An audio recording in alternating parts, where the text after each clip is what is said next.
Yo, what's going on YouTube? It's the greatest noob, T-Bird325, and I'm going to throw at you some card tech updates, especially for anyone who's going to nationals. Alright, so here's, I'm going to start it off with some shout outs. First, start right here, G-Hopper85, my partner in crime. Okay, then we're going to throw it to right up here, Holy Chills, right about there. Okay, then we're going to throw it to Ion Miley, right around there. And sitting on my shoulder, let's see, who we're gonna see. Let's find out. I don't know. Team Deck Records, right here, sitting on the shoulder. On the other shoulder, Driz04, Drizzy T, right there. Oh, right there, right there. Okay, so that's enough of that. Now, card tech updates. Things that you're gonna see me run at nationals, with the exception of, well, a couple of these cards. I think they're really good techs. I just don't know if I'm going to be running these as far as side deck goes. Now, what you will see me run, card tech number 1, Green Kappa. Now, a lot of people are saying, well, why you want to run Green Kappa? First of all, he's dark, he can be Kai's, you take burn damage, he can be crossed out, that's fine. Because I'm only running one, so if they're crossing one out, then they're just wasting it. They're not getting a plus, all they're getting is a 0 right there. Okay, so the reason why I'm going to do that is because my opponents tend to flood the field, whatever, and set a whole bunch of back rows. And then I always ended up having to defend myself. So then they already have 2 to 3 face down cards. Then they attack it into that one monster because they only have one monster on the field. They hit it, I blow up 2 of their back cards. It's a 2-for-1. I lost my monster in battle, but then they lost 2 of their, we'll say, warning and bottomless, or torrential, warning, 7 tools, which what have you. But it's something they lost that they really needed that could have helped them later on. So Green Kappa is number 1 on my tech list. Tech number 2. I love this. Too many decks spam the field with monsters and synchros and whatnot. So one way you have to actually slow them down, outside of Hyper Librarian, is Summoning Curse. Yes, I said Summoning Curse. Since a lot of monsters tend to move their decks forward into autopilot status, I call it, you need a way to slow your opponents down. Okay, so first turn, you go first. We'll say you draw a whole bunch of special summon stuff and Summoning Curse. Special summon to your heart's content. Activate Summoning Curse. Now, this is going to put your opponent into a lot of pressure if you had a couple of back rows down. They're going to have to get rid of Summoning Curse and waste their MST or their Giant Grenade on it. Most likely, they're probably not going to draw a Giant Grenade. Better chance at MST since it's at 2. They're going to have to get rid of this sucker first before they can go out on their little special summon special summon spam spree. Say that 4 times fast. I guarantee you're gonna get tongue tied. So they're gonna be pressured into blowing this card up so they can actually do their special summon in Hyper Librarian, loop, whatever. Unless you start hitting them with effect failure, so they're not gonna get that off anyway. Basically, when they either want to use special summon, after the special summon is successful, you have to remove a card from your hand.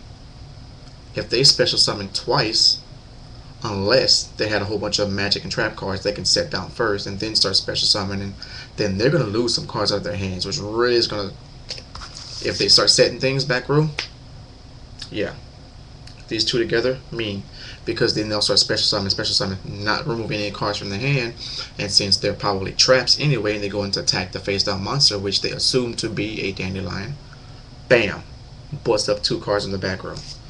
Alright, now this next 2 tech comes from Crashman17. First, Monster Recovery. Monster Recovery, for all you people who love to play Reborn Tengu, or Retengu as one of our local guys calls it. For you who don't know what this is Pharaoh Servant, way back when.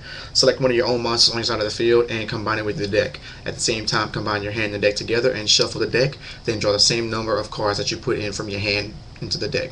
So if I put 5 cards in from my hand into the deck, I'm drawing only 5, not 6 because I put a monster in it. The reason why you want to use that, we'll say you have 2 Reborn Tengus in hand and 1 on the field. You we'll say, attack with one monster. Okay, and you have a Tengu and something else attack with that one monster. And if they try to deprison it, okay, would then go ahead and monster recover.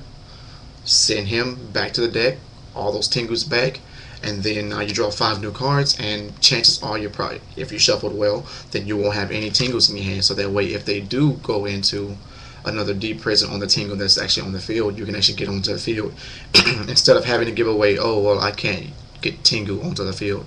Well, why? Are they in your hand? I don't know. Okay, Mind Crush Tengu. They got you. Alright, so that's that. On the flip side, if you're going against Tengu or anything that has multiple copies that can fuel the deck, Karma Cut. I cannot tell you how many times this card has won me games just because my opponent had 1 Tengu on the field, 2 Tengus in the grave, Dandelion Spore, whatever. They go to Pot of Avarice, you Karma Cut the first Tengu, get it off the field, get the other 2 out of the graveyard, and they get no Pot of Avarice. So they -1 and lost 3 monsters. And you only lost 2. So great tech, I would have to say, against Tengu. If you fear the Tengu, you probably want to look into that. Now, this is one of my really old techs from Labyrinth of Nightmare. This right here, Bait Doll. Now, I have a few issues with Bait Doll as far as upper deck rulings when I used to use it in 08. Now, to you guys who are lazy enough or just don't know what the card does, it says force the activation of 1 face down trap card. If the timing of the activation of the trap card is incorrect, negate the effect and destroy it. If it is not a trap card, it's returned to its original position. After this card is activated, it is placed into the deck, not the graveyard. The deck is then shuffled. So basically, you throw it back in the deck, you shuffle it. Now, the reason why I think this is a decent card, who's not running the Solemn Brigade besides me? I'm not running that. I refuse to run that. I gave up the Solemn Brigade because I got my own stuff to stop that. Well, Bait Doll is your answer. If you assume your opponent has Bottomless Mirror Force, Torrential, Deprison, Solemns, this right here is your ticket. Yeah.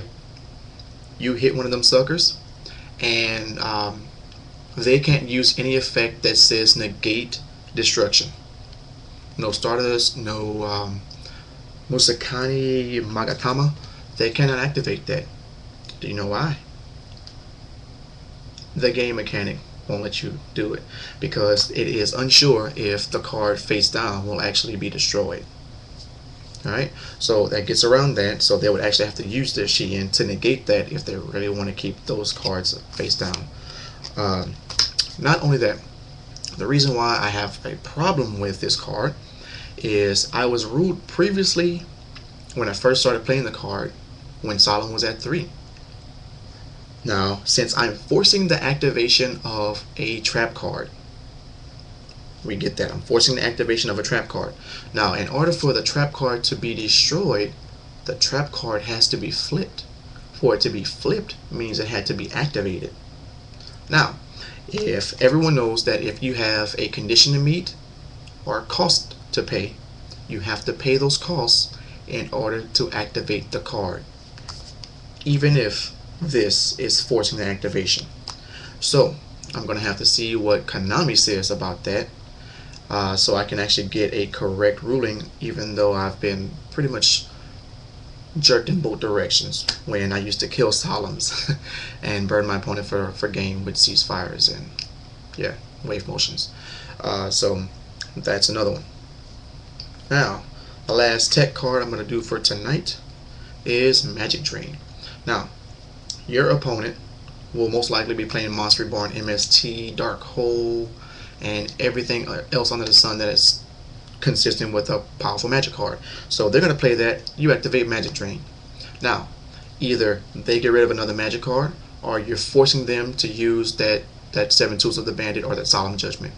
Plain and simple. They're going to pay something. Otherwise, they're going to lose magic card or 2 magic cards in order to get that effect to go through, or it'll slow them down right then and there. So, and recap, these are the tech cards that you guys will probably want to look into. Magic Drain, Bait Doll, Karma Cut, Monster Recovery, Summoning Curse, and last but not least, Green Kappa. Alright, so look into those texts and tell me what you guys think about it. PM, subscribe below, comment, rate, tell your friends. Oh, hide your kids, hide your wife, and hide your husband because they're raping everybody out here. Greatest Noob, and I'm out.